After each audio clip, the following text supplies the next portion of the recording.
ഇന്ന് തന്നെ ഡൗൺലോഡ് ചെയ്യൂ. കാണൂ നിങ്ങളുടെ ഫേവറേറ്റ് ഷോസ്. ഇതിന്റെയും പിന്നിൽ അംബികയായിരിക്കും. ആ വീട്ടിൽ ആരെങ്കിലും അംബികയ്ക്ക് വേണ്ടി ചാരപ്പണി നടത്തുന്നുണ്ടാവും. അവര് ചെയ്ത ചതിയാ ഇത്.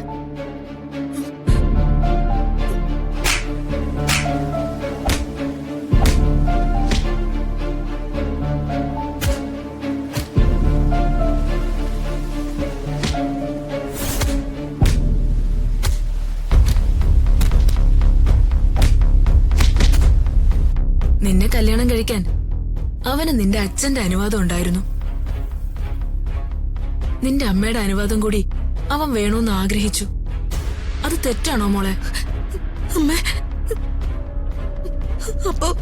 അപ്പൊ ഞാൻ എന്റെ രാജുവിനെ തെറ്റിദ്ധരിച്ചതാണോ?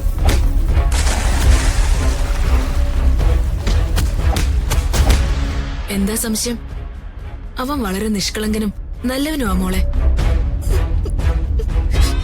നീ എത്രയും വേഗം അവനെ കണ്ട് മാപ്പ് പറയണം.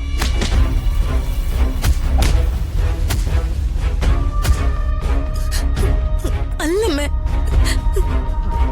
പ്രിയാന്ന് പറഞ്ഞ ഒരു സ്ത്രീ രാജുവിനെ എപ്പോഴും വിളിക്കുമായിരുന്നു.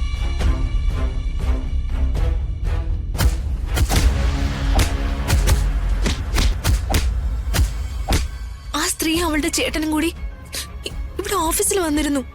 അതും ചതി തന്നെ മോളെ. ഞാൻ പറഞ്ഞില്ലേ, ഇതിന്റെയൊക്കെ പിന്നില് വലിയൊരു ഗൂഢാലോചനയുണ്ട്.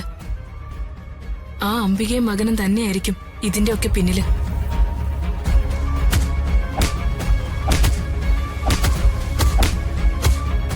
മോളെ, ആ റിയ എന്ന കള്ളപ്പേരിൽ വന്നവര് അംബിക ഇറക്കിയതാ. അങ്ങനെ ഒരു റിയ ഇല്ല.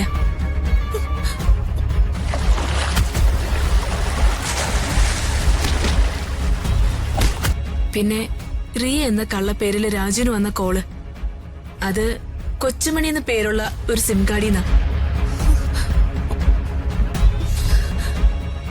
അത് കൊച്ചുമണിയുടെ ഫോണാ.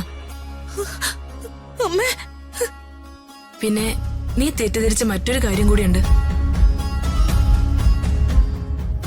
രാജുവിനൊപ്പം പർദ്ദയിട്ടൊരു പെണ്ണിനെ കണ്ടു എന്നുള്ള കാര്യം. രാജുവിനൊപ്പം നീ കണ്ട ആ പർദ്ദയിട്ട സ്ത്രീ, അത് ഞാനായിരുന്നു, നിന്റെ അമ്മ. അമ്മ, ഞാൻ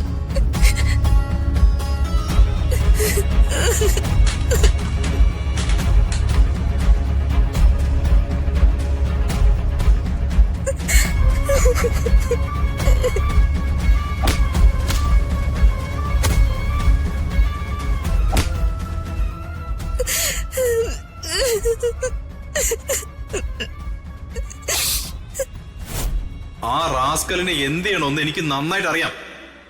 അതിന് നിങ്ങളുടെ അനുവാദമൊന്നും എനിക്ക് ആവശ്യമില്ല. ഇന്ന് സൂര്യൻ അസ്തമിക്കുന്നതിന് മുമ്പ് അവന്റെ ജീവനില്ലാത്ത ശരീരം ഈ സിറ്റിയിലെ ഏതെങ്കിലും ഒരു മൂലയിൽ കാണും. ഓർമ്മിച്ചോ?